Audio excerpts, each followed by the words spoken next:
Bonjour à tous, bienvenue sur ma chaîne Grand Club FCB. Si vous êtes nouveau sur ma chaîne, n'hésitez pas à vous abonner.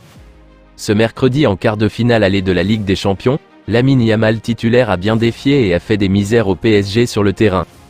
Dans les coulisses, le club francilien a bien tenté de recruter le jeune attaquant du FC Barcelone. Lors d'un podcast officiel du FC Barcelone, Joan Laporta, le président du Barça a révélé que le club catalan avait déjà rejeté une offre inimaginable du PSG. Pour l'instant, le club blaugrana et le club parisien se sont unis pour défendre l'ailier espagnol. Mono Burgos a tenu des propos racistes envers le joueur.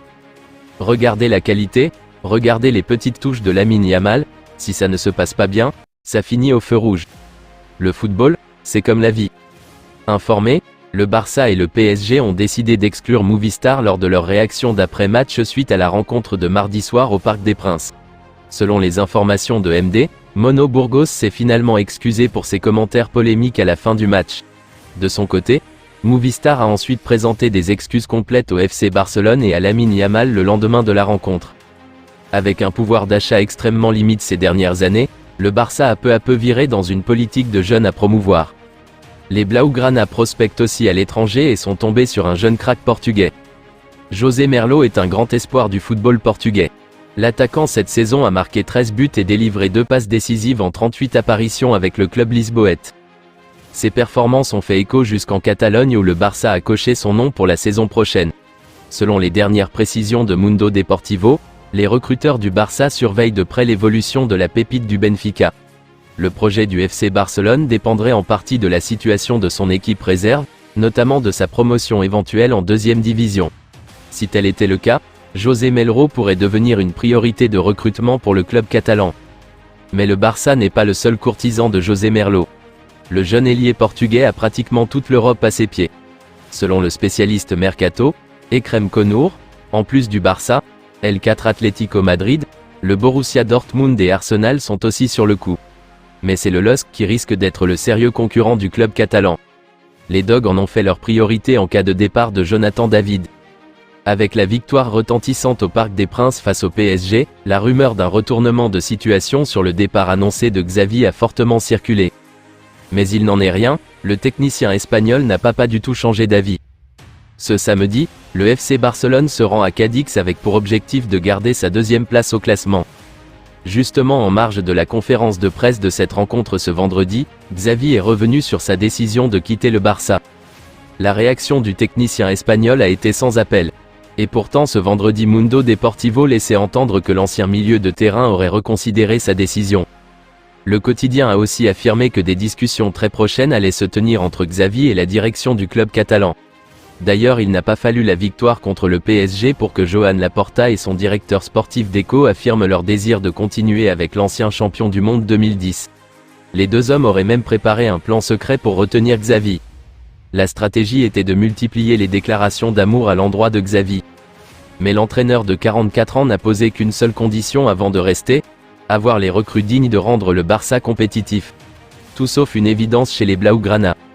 Le Barça a bien fait de miser sur l'international allemand cet été. Et il n'a pas mis beaucoup de temps pour s'installer dans le dispositif de Xavi Hernandez pour cette saison 2023 à 2024. En effet, depuis qu'il a signé chez les blaugrana, il a pris part à tous les matchs de son équipe, qu'importe la compétition, cumulant déjà 44 apparitions toutes compétitions confondues pour 5 buts et 11 passes décisives. De plus, il n'a pas manqué un seul match avec la sélection allemande.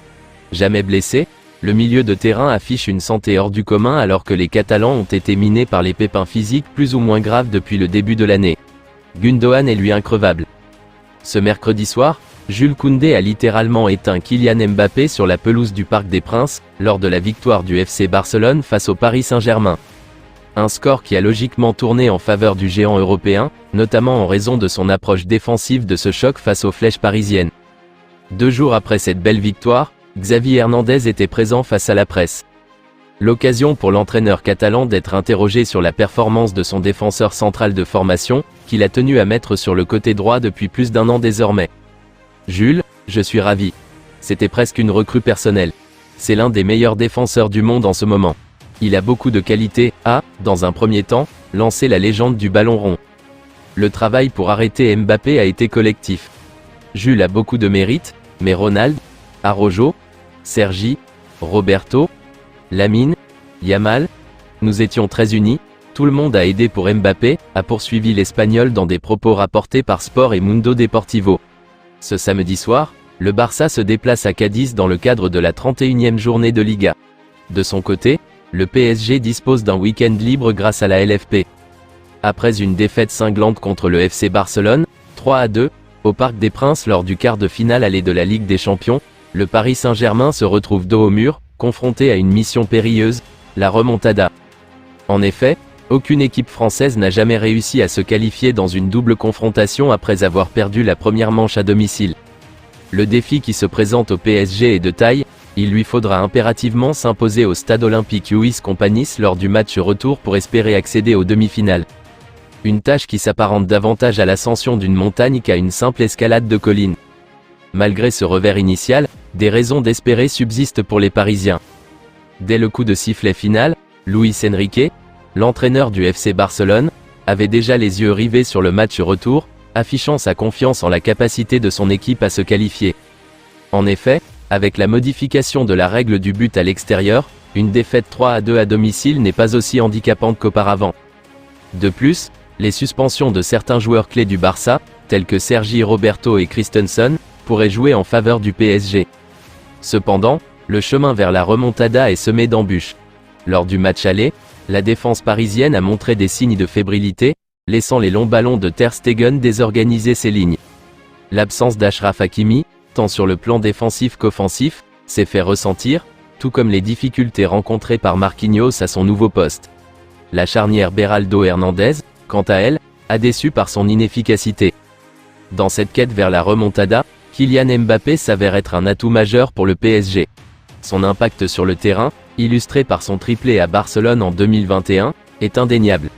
De plus, sa présence sur le terrain peut influencer la stratégie adverse, notamment en contraignant les joueurs du FC Barcelone à rester sur leur garde.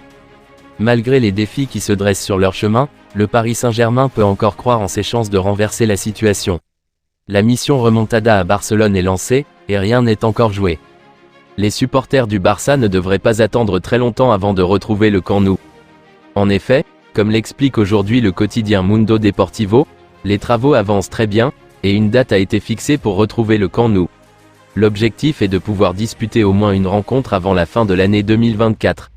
À ce moment, la capacité du stade sera de 68 000 places, les travaux continueront donc dans un écrin à capacité réduite. Jusqu'à présent, les délais sont respectés, comme l'ajoute le journal, sans pour autant s'avancer sur la date de fin des travaux. Je vous remercie d'avoir regardé ma vidéo, n'hésitez pas à vous abonner pour plus de contenu similaire.